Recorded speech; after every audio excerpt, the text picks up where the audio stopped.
Welcome to Revenue Rehab, your one-stop destination for collective solutions to the biggest challenges faced by marketing leaders today. Now head on over to the couch, make yourself comfortable, and get ready to change the way you approach revenue. Leading your recovery is modern marketer, author, speaker, and chief operating officer at Tegrita, Brandi Starr.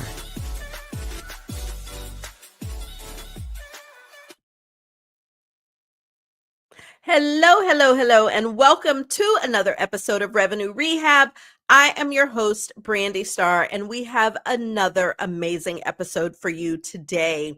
I am joined by Steven J. Lewis. Steven runs the Sydney-based marketing agency, Taleist. Taleist specializes in direct response copywriting, and Steven's team has developed techniques to use AI to research topics and audiences and then write copy that can be as close as 80% ready for publication. Steven, welcome to Revenue Rehab. Your session begins now. Thanks, Brandi. It's an absolute pleasure to be here. Yes, I am excited to have you, excited for our discussion today. But before we dive in, I like to break the ice with a little woo-saw moments that I call buzzword banishment. So tell me, what industry buzzword would you like to get rid of forever?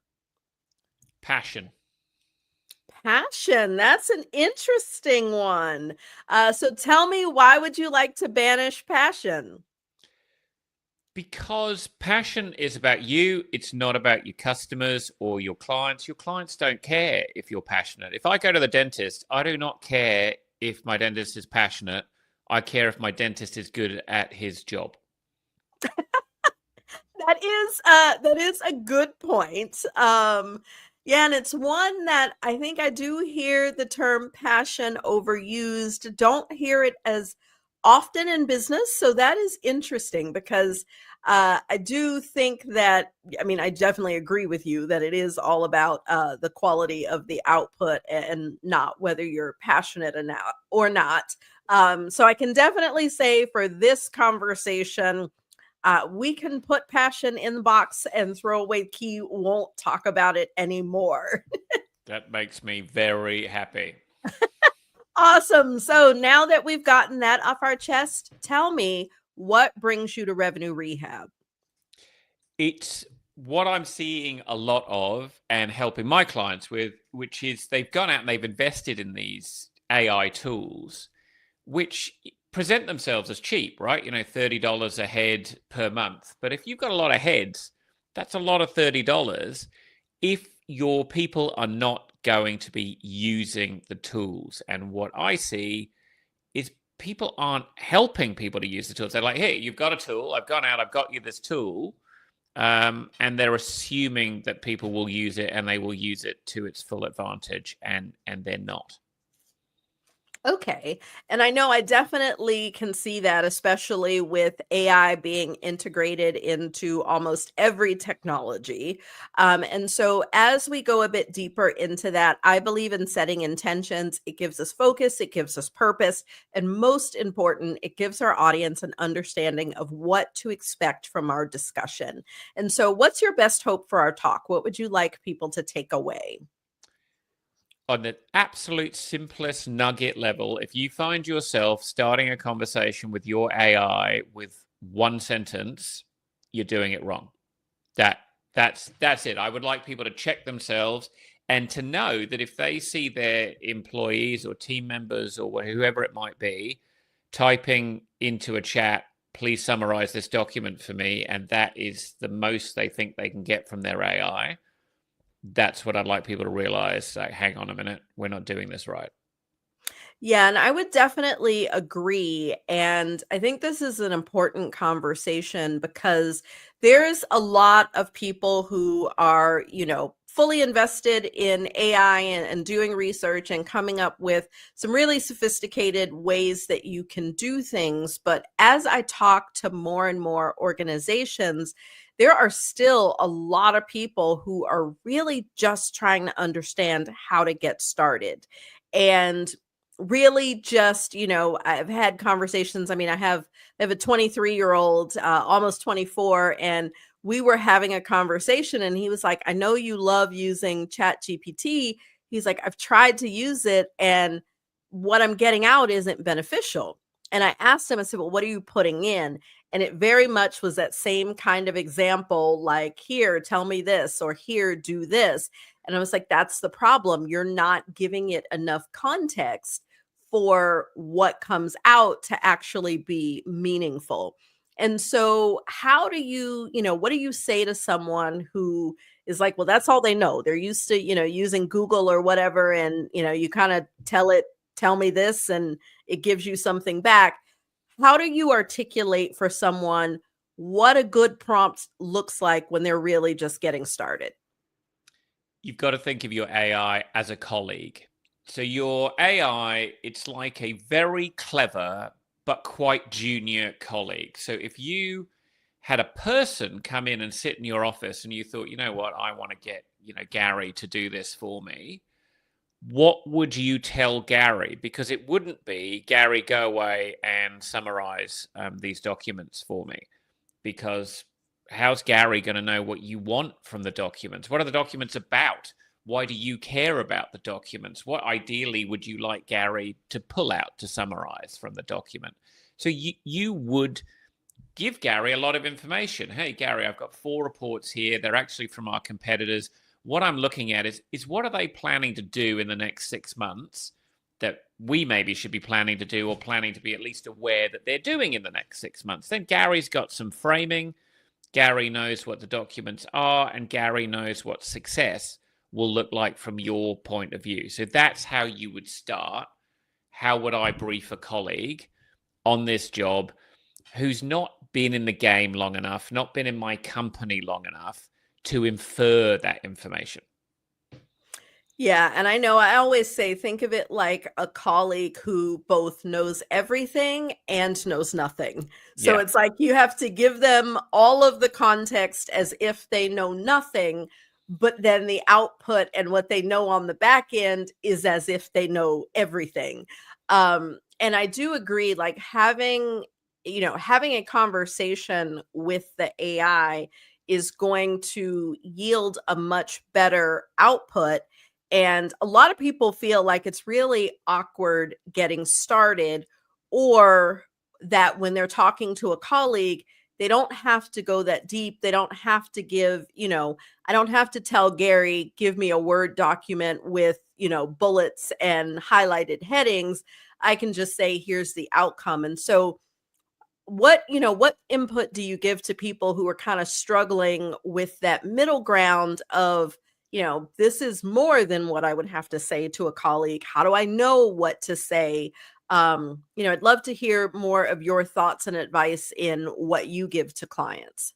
I think if somebody came to me and said, I wouldn't have to tell my colleague that, I'd say, well, if this was day one for your colleague, I think you would. Because even if your colleague was in the habit of summarizing documents for their previous employer, now bear in mind, my brief is, it's a young colleague. It's an inexperienced colleague. So it's not someone who's had a load of job experiences doing the same job for 7 other companies. They probably haven't had a job doing what they do now for a company like yours. So you probably would have to say, in our company, the style is this. This is what we do. We use Word documents. So to give you an example from my own career, mostly I've worked for myself. So I've had some experience working in large companies. And the last time I worked in a large company, I never got over how attached they were to PowerPoint, because I'm a writer, and I understand that when Microsoft created products, they called Microsoft Word for a reason, because it's the one you use when you have words. PowerPoint is the one you use when you have pictures and a few words. But this company that I worked for, everything had to be in what they called a deck. I'd never heard the term deck before. I know deck is a very common term, and now we have to say deck all the time. But my point is, it's not logical to put things in a PowerPoint when the things are words. The software, it's not logical because the software doesn't allow easy editing, easy fixing, easy flow, easy spell check, any of those things. PowerPoint is terrible at all the things that you want it to do most of the time, when certainly this employer of mine wanted a PowerPoint. So it wasn't logical. So as a new person coming into the business, and I was well over 30, well experienced, that was completely new. People would have to say to me, no, Stephen, even though this thing is only words, we need it in a PowerPoint. So that colleague of yours, I think people are kidding themselves if they think they wouldn't have to give a young colleague a lot of, I want bullet points, I want highlights, and I want it in a Word document. I think they're dreaming, and I think their expectations, both of their young human colleagues and of their AI, is probably unrealistic. And that means if you're the CRO who's looking at where are we getting our bang for our buck, or our CMO who's like, why am I getting no efficiencies from this AI?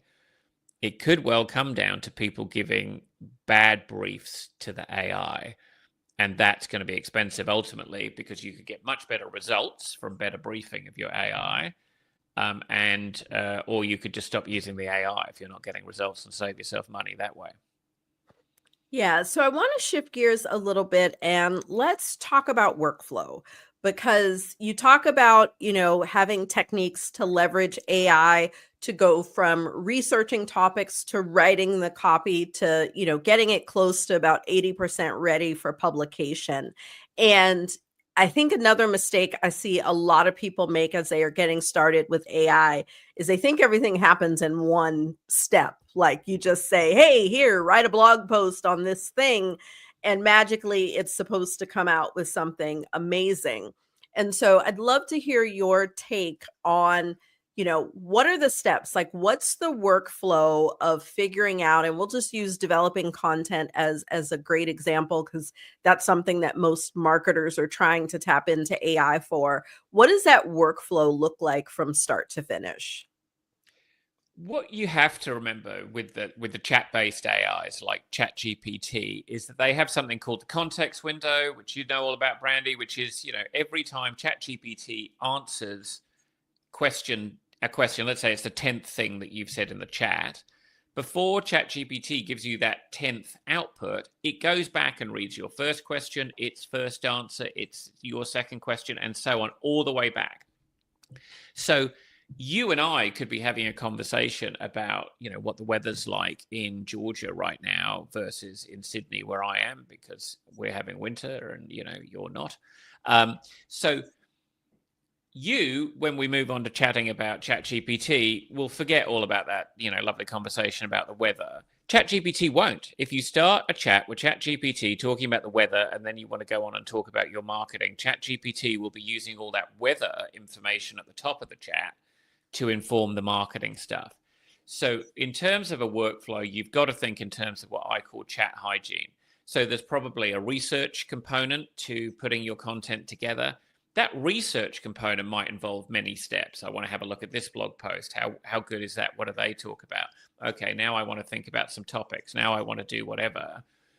Those should probably be happening in different chats. So if one's mindset is, I can write a blog post from research, from first prompt about research to final draft of the blog post in one chat, that's going to give you a really bad result.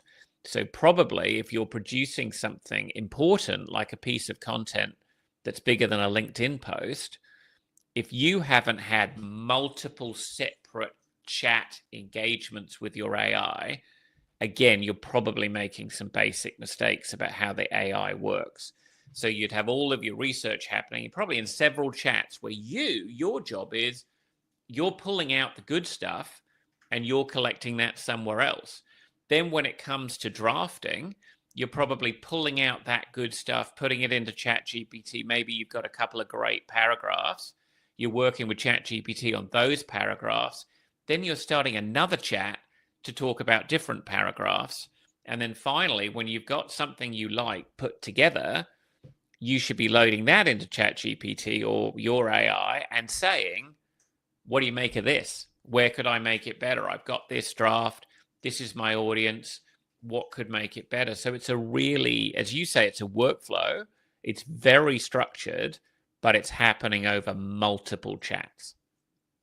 Yeah, and I definitely agree there. One thing that I have done that I have found success with is when I've gotten to the end of one component, so let's say I, am working in one conversation to do some research as I'm going along, if there's a piece that I want it to hold on to, I will say, I really like this and want to keep it for the output. Make sure to hold on this for the final. And then once we get to the end, I will actually tell it, hey, I'm going to engage another conversation that I want to pull out all the nuggets from this one. Can you summarize all the things I liked and any key notes or highlights from my input? That would be good for the next conversation.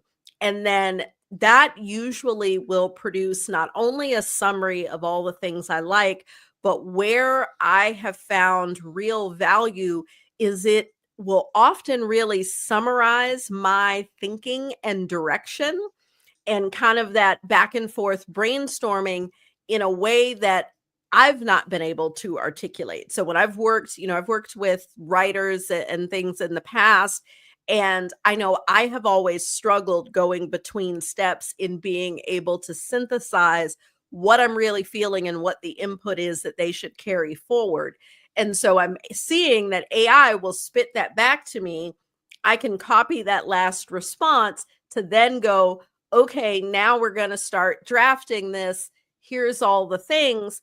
Give me an outline that you think would be great. And, go back and forth with that.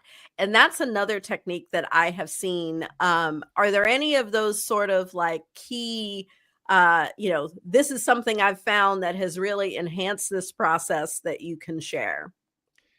I think using AI as a sounding board, as you are doing there, is something people miss. I think AI, or certainly in terms of Chat GPT, it's been sold as a generator of content. And it's misunderstood by a lot of people because it generates, left to its own devices, with inadequate prompts and bad briefs, it writes terrible copy. And that it's really easy then for people to dismiss it. Oh, Chat GPT is bland, it writes rubbish. Why would anyone use it? Which is like the people who want to tell you that social media is just people taking photographs of their lunch, and the internet is just full of people who post pictures of their cats. And you're like, yeah, okay. Like if you just want to dismiss the entire internet and all of social media, very all right. Your view is boring, but okay, fine. It's just dinner photos and cats. And Chat GPT is boring. It's just, frankly, lazy thinking, right? It's people who haven't investigated properly how to make Chat GPT do something good. As I say to people, it's like if I broke into a Formula One garage and jumped in the cockpit of a Formula One car, I wouldn't even know how to start it, right? Let alone get it out of the garage and whizzing around the track. I don't know how to do it. Does that mean a Formula One car is rubbish, or does that mean I'm not a good driver of a Formula One car, right? And ChatGPT is a Formula One car that not only can write if you prompt it correctly, but can help you with your thinking. So a lot of the prompts that I write for people, like in my course, Make ChatGPT Your CMO, right? That is a course that is, a lot of it is about getting ChatGPT to help you with your thinking. It's 30 days, an email a day with a prompt a day, where you're not writing anything. Like nothing that you learn in that course is to write something that your ideal client will ever see. It's all about getting ChatGPT to consult to you. And that, I think, is something to answer your question about something that I think is brilliant that people miss, is ask a properly briefed Chat GPT. So by that, I mean, if you've trained it to be your CMO and you say to it, I'm planning to write this, or I'm planning to say this at the next meeting, what do you think? It can give you brilliant insights and show you things about your own work that you have not seen for yourself, which can be quite confronting. Yes. And I definitely have had some of those uncomfortable moments where I've asked ChatGPT to be brutally honest about either something I've written or my perspective on something.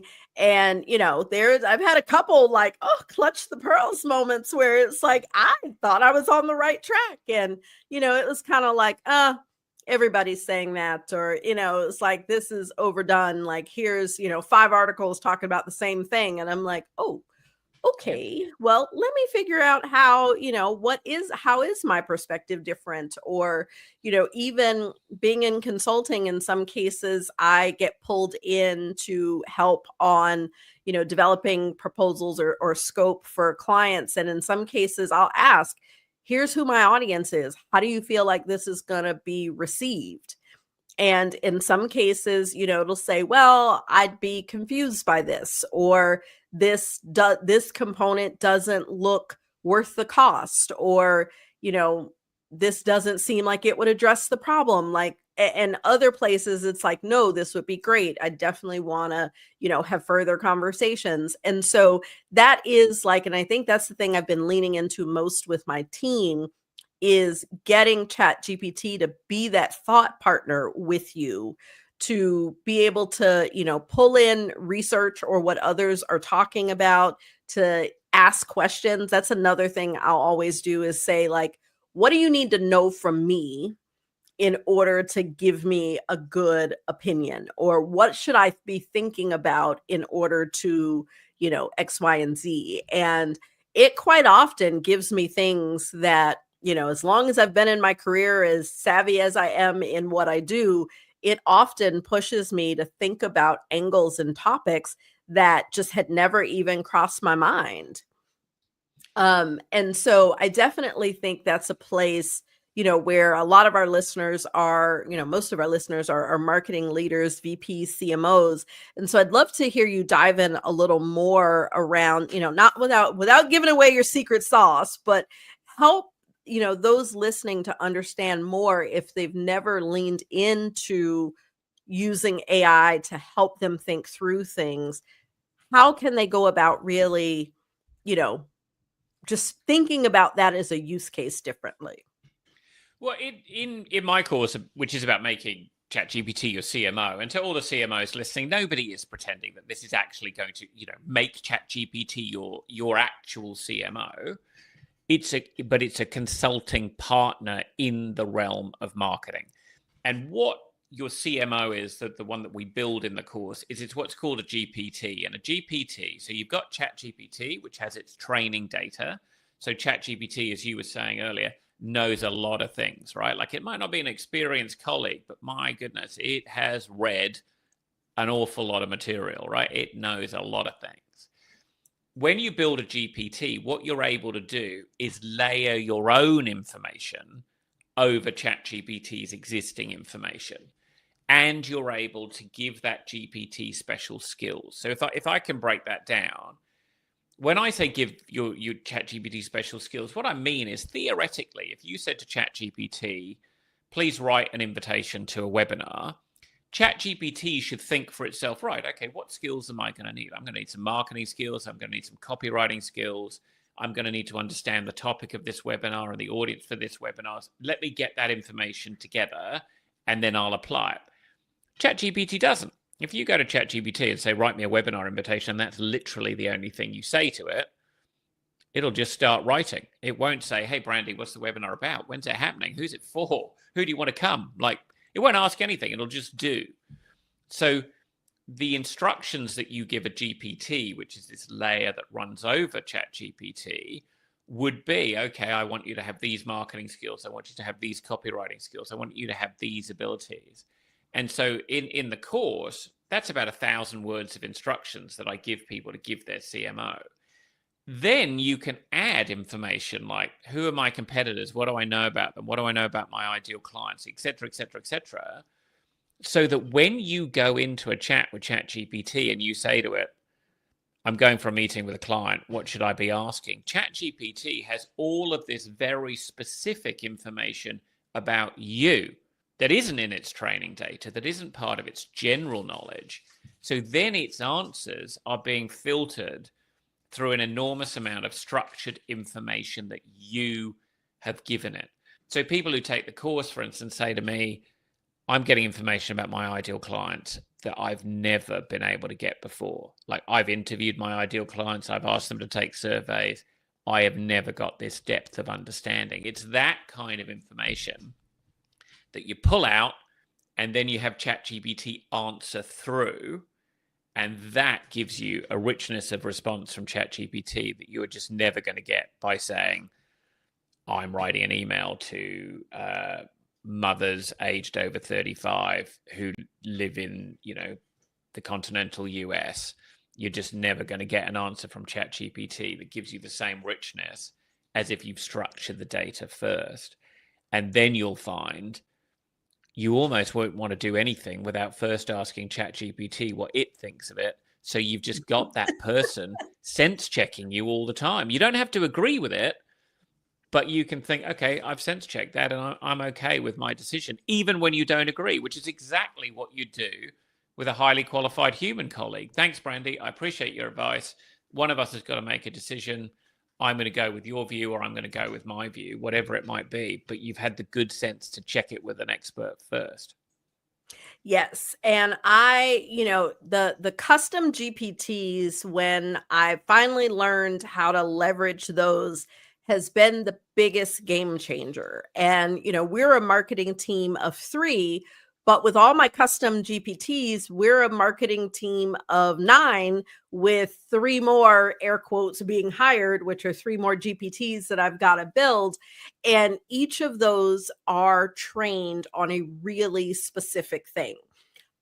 So, we've even gotten where we have one that checks our tone. So we have trained it on how to sound like us. And before anything goes out, whether it's just social content, a white paper, whatever, it's, does this have the Tegrita tone? Talking about the ICP, I built one that is our ICP, and it is, we check it and say, would you respond positively to this? If you were comparing us to a competitor, would this help move you in the right direction? And it gives us brutal, honest feedback of like, I wouldn't really care about that. Like, that sounds great, but that's not important to me. And I have noticed just in some of the emails that we have leveraged that ICP GPT to check against, our response rates have increased quite significantly because the language is speaking the language of our audience. And so now it is to the point where certain times I'm like, I'm not doing that until I check, we've named him Carl. I was like, I'm not doing that till I've checked with Carl. And I refer to Carl so much that people on our team, you think Carl was like a real person that we were talking about, because they'll send me something and I'm like, well, did you check with Carl? What did he say? And, that is like, that has been the game changer. Well, it's so interesting you say that, because one of the things that I found in the course that people are emailing back to me is I haven't suggested, all of my GPTs have a name, but I haven't suggested to anyone taking the course that they name their CMO. They all have, whether it's a name like Carl, or I had an email yesterday from a lady in Spain who's named her GPT Maverick.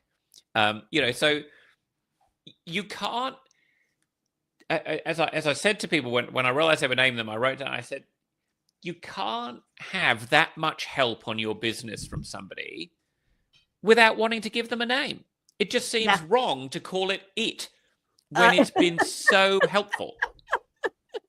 Yes, and for me, the reason I started giving them names was the first one that I built was before I learned not to try to make a GPT do too many things at once. And I gave it a generic name, and then over time, I started to see the flaws in that GPT, and I was like, oh, I've got to build multiple.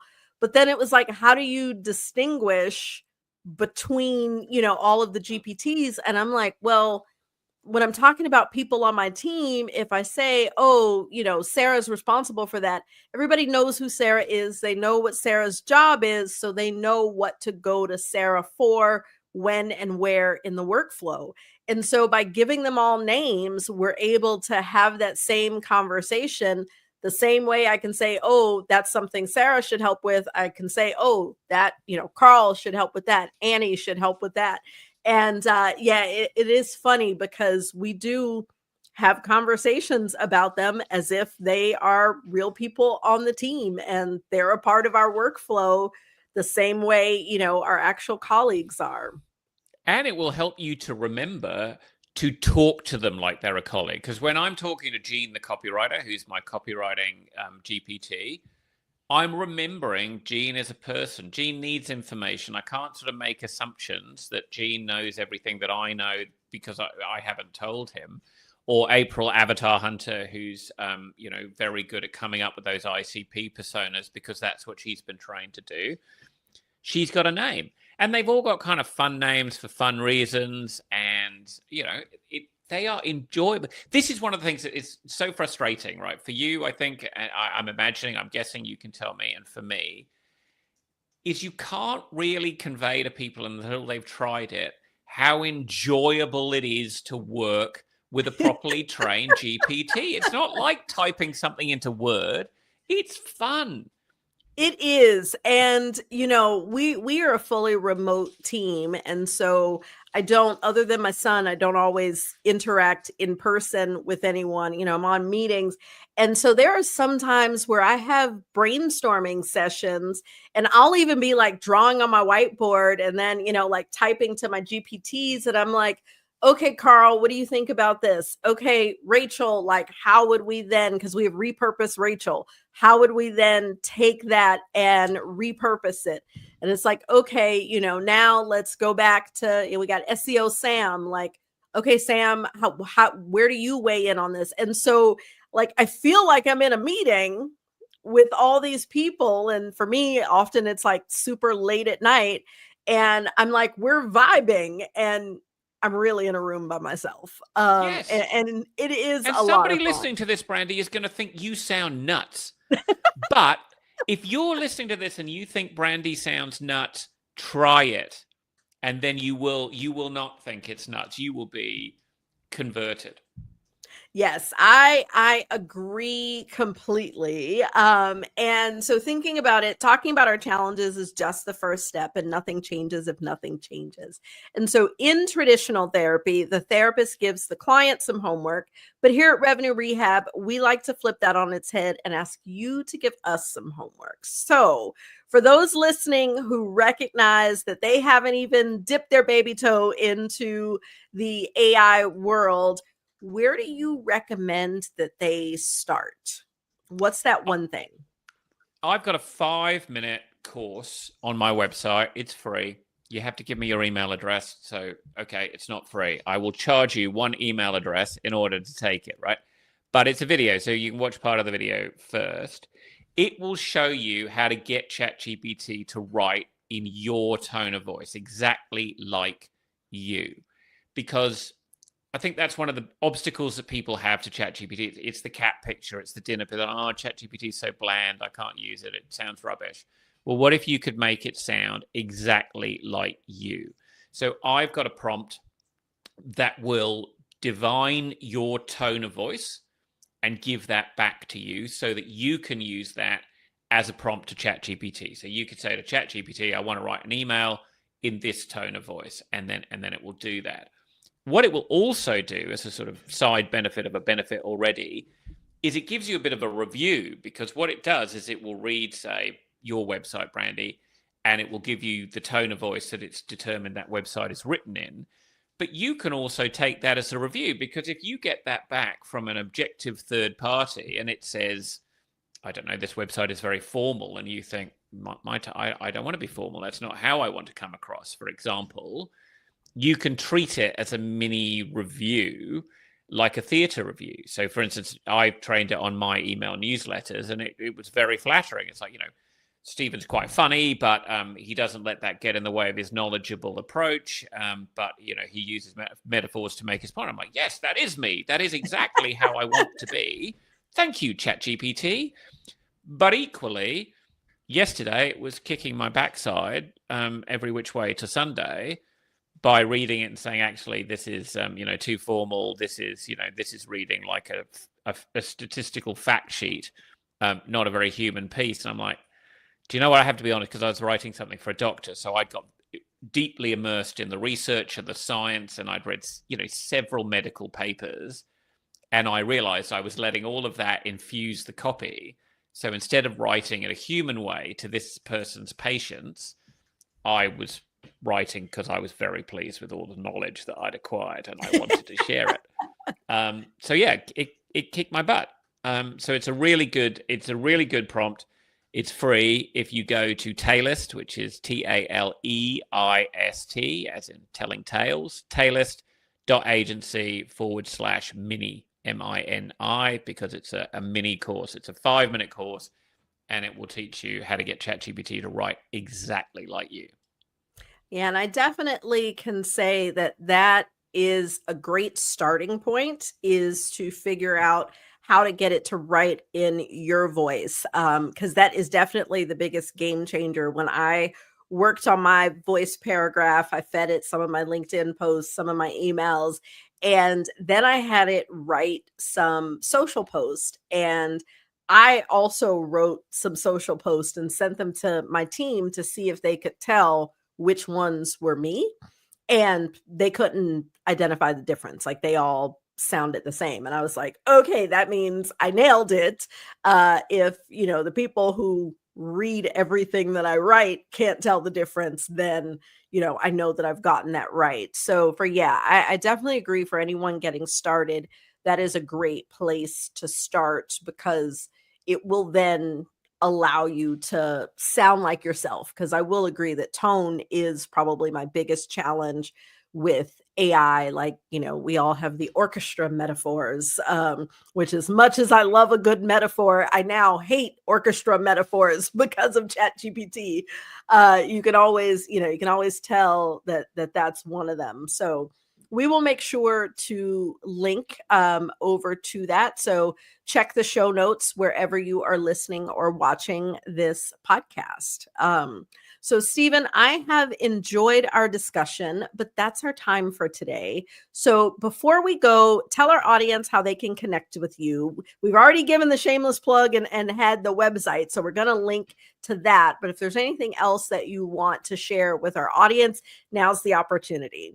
I'm all over that website. And if communications are your thing and you want to know how to be doing it better, if you visit the website, you'll be asked 1,000 times to sign up for my newsletter. So that is the best way to take advantage of some of the tips that I'm able to share.